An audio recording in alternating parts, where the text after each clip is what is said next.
The Bucs lost 19-29. Brady threw 2 picks. Heineke and Gibson had big-time games. Gibson was shocking. They are 3-6 now. What are just your thoughts on this game? I don't know if you think this is more of an indictment on the Bucs or on Washington. What are your thoughts on this game? I think this should be like a 5-minute segment, if that. I don't think do we care that the Jaguars beat the Bills, that the Jets beat the Bengals? I do care that the Jaguars beat the Bills because it clearly exposes. Well, the big storyline here is that Chase Young is out for the year. You hate to see that. Yeah. Obviously, one of the more promising pass rushers in the league. Take away from this game, I don't really care. The Bucs are going to be fine. They're going to go to the playoffs, win multiple playoff games. The Washington's not going to make the playoffs. They're going to have a top 10 pick. I think that's the end of that. All right, you know what? Fair enough. At the same time, I will give Washington their credit. They played as perfect as a game as they needed to play to beat the Bucs. Heineke's not bad. He's not bad for sure, and obviously they had that close game in the wild card game last year where against the Bucs. That was probably their closest game outside of the NFC Championship game, where it came down to one play really that decided the game. But ultimately, Washington really gave them a fight, and then obviously they made up for it this time, got their number. Brady struggled for sure. Probably Brady's worst game statistically this season. Obviously 2 touchdowns, 2 picks, only threw for 220. Heineke borderline played a perfect game. 26 completions, 32 attempts, 256 yards, a touchdown, no interceptions, did not turn the ball over. They got the lead early. They started milking the clock. Gibson, 24 attempts, 64 rushing yards. Wasn't that efficient. 2 touchdowns. That's really all you need to make the stat line look really good. So obviously they got the lead early, started milking the clock. They controlled this game from start to finish, basically, and the Buccaneers really couldn't get anything going offensively. Obviously, you would think that, you lose Chase Young, momentum starts to switch to the Buccaneers side, but not really. Washington continued to put pedal to the metal, grinded out this W, so it's a solid one for Washington, but Joel's 100% right. Ultimately, I don't care too much about this loss. Buccaneers are still going to be the Buccaneers. You can't just turn your back on them off one loss against a team that is just one of those teams that can beat you on any week in the regular season. Obviously, they're not great talent-wise, but end of the day, they're not utter trash where they can't get a win against a team in the NFL. Yeah, you see the Jaguars arguably the worst team. It happens. Beat the Bills, arguably the best Last team. season, the Jets were defeated 0-11 and beat the Rams. On the road. Anything can happen in the NFL. 20-point underdogs. Taylor Heineke's not that good, bro. We're not fine. saying that he's not. Obviously, He's better than Joe Flacco. I don't know. Oh, bro. My God. Chill, bro. Really? He's better than Joe Flacco. Don't entertain it. Don't entertain it. I Don't really entertain don't it. know. You're good. Dude, you're You're crazy. good. You're crazy. Don't know. That's Bro, really Joe Flacco close. stinks. Dude, he sucks. He sucks. He I can't. never said he doesn't suck. So then Heineke sucks. Look Heineke at, sucks. Bro, look at Joe Flacco's stats with the Jets last year. Like I a 2-game care. sample. No, bro. I'm just asking. Well, you we're to getting do blown out by 40 every I have game. to I'm do supposed to be this. impressed by No, I'm just asking empty you to, stats. to Fine, do all it right. with Joe Flacco's supporting Don't- cast. I got it. I know. I'm looking at Heineke. All right. Heineke has 12 touchdowns and 9 picks on the season. 87. And look at his passer- rushing yards. 87 passer. And look at rating. his rushing yards. All right, whatever. But we're talking about as a quarterback. Oh, but PFF takes into account He rushing has too, so it's he's not like he's not rated high on PFF at all. I'm not saying that he He's one needs of to the be bottom high. So quarterbacks. I'm just saying it's still something that you should take into account. Somewhat, not with a Taylor Heineke though. Yeah, the Jets last season he threw for 864 yards, 6 touchdowns, 3 picks.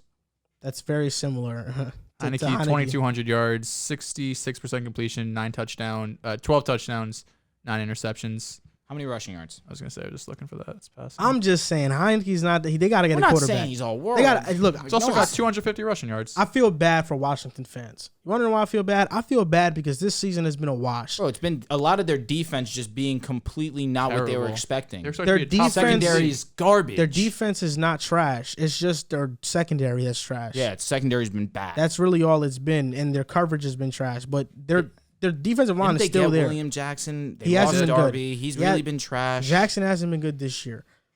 But Washington, I came into the season thinking, okay, they got Fitz at quarterback.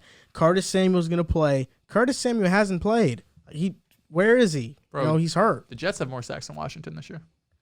Yeah, but they have a way better defensitive line. Talent-wise, yeah, but they haven't produced. I thought Chase Young was going to be Defensive Player of the Year worthy. They have this year. produced. Look at their run defense; it's pretty good. Yeah, I know. We're talking about pass rush though. Yeah, but the Jets are the worst in everything. I know. They have They have more sacks. I'm not. Listen, You got Chase Young. Listen, you got Chase Young. Yeah. You should have more sacks than the Jets, who their best. You can defensive say lineman is that, but Quentin it's a Williams. different. There's a difference because the Jets are a team that will blitz much more, Whereas Washington, they're going to just send their front four to go after the quarterback. And They for might being send honest, one they more. should blitz more because say, why do you want to put it in the hands of the their secondary? blitz percentages off the top of my Well, head. that's I'll why take they the don't word. blitz more because you can't leave your secondary vulnerable. Is that something you Like the Jets have a secondary that they could afford to be like, yeah, let's do one-on-one coverage. Yeah, but they don't have any luxury to do otherwise. You know what I'm saying? Neither do the Jets. I love Bryce Hall, Mike Carter the second as much as the next. No, guy, I'm just but- saying like the Jets have to blitz and create pressure because their front four doesn't create pressure on their own. Word. You know, so the Washington, they're like, okay, we have a front four that can do it. So why send more guys if they can do it? You know, the Jets they don't have They that. got 19 sacks. Look at the pressures though. Like, come on, man. I know what you're Come on, saying. man. But you know, when watching this game, there was this like headline and narrative about Tom Brady that like he's washed because he threw 2 picks in the first quarter. The first pick, I don't know why it was counted as an interception. It was a fumble. Who comes up with these narratives? What do you be reading? You don't be on Twitter? But why do people? It's Tom Brady. He's been excellent all season long. He's probably the MVP still off one game against Washington. Respect him because he's gonna Come beat your on. team. He's gonna beat your pick. I am respecting him. I've never disrespected Stafford? Tom Brady. No, he's saying he's thinking that they're going to beat the Rams. Oh. Irrelevant to the conversation. And- Thinking. Yeah, No? regardless. Get me on my train of thought. Tom Brady is Tom Brady. To think he's washed of a game against the football team, irrelevant. I Now, don't really think blitz that. percentages. Washington, hear it. 32.4. Jets, 38.4. That's significant. 6%. Yeah, but when you like really crunch those numbers down, that 6% is probably like It's like 60 probably like more All right, times. 249. You're 100% right. You're 100% right. 249 times they've blitzed the Washington football team, 195. Yeah. It doesn't look a lot, Yep. but it's a lot. You're right. But I was watching this game. I don't think Tampa struggled offensively outside of the first half. I thought they were in positions That's a fact. they were in positions to come back in this game. They did come back in this game. Washington just did a great job milking the clock. They milked the clock because Tampa just couldn't get off the field. The time Yeah. possession was 39 minutes to the Buccaneers 21. In the fourth quarter, Levante David forced a fumble on Dax Milne, who was Zach Wilson's former receiver, number one receiver at BYU. And that resulted in the touchdown to Mike Evans. They scored right away. It was 19-23 because Ryan Sucka missed a field goal. That was the bomb 40-yarder. That was a nice And- play. They scored at the 10-minute mark in the fourth quarter. Tampa didn't get the ball until there was 1 minute left in the game. It was a 10-minute drive. It's crazy. That was insane. Very impressive by Gibson because we haven't seen that at all this year, getting 20 This plus really carries. wasn't even that great of a game by It him. wasn't. He got in the end zone. No, That's but what I'll give him his I'm credit saying for. just the volume alone because he had the shin injury that's been Facts. bothering him. I think the last 2 games he's had like 11, 10 carries playing 45% of snaps. Like McKissick was getting a lot of burn. Jarrett Patterson was getting seen the field too. So it's encouraging because Gibson's by far their best running back. I think the Washington's defensive struggles have kind of been overblown. Yeah, you're right. Thank you for that. Look at the Jets. We just talked about the Jets earlier. Rex Ryan in 2014. In terms of points allowed, we were 24th in the league that year. The Jets were. But that's because we had Antonio Allen and Darren Wall starting at the secondary. As soon as we get Darrell and Cromartie back, which I know, but at the go from the worst to the at best. the same time, it's like 2015 Darrell and Reavers was elite in 2015 and was terrible in 2016. Cromartie was, on his way out. Facts. 2015. Crow was So we saw how big of a difference that made. I need to be honest. I made a mistake before. I was looking at 2020. 2021, the football team has blitzed significantly more than the Jets. Uh-oh. They're at 32.2%, and the Jets are at 25.1%. That's on me. I apologize, listeners, but that's interesting now. It's It early is. in the season. I should have known once I read 240. I'm like, damn, that's a lot of blitzing already. 240, yeah. Because the football team's at 119 and the Jets are at 87.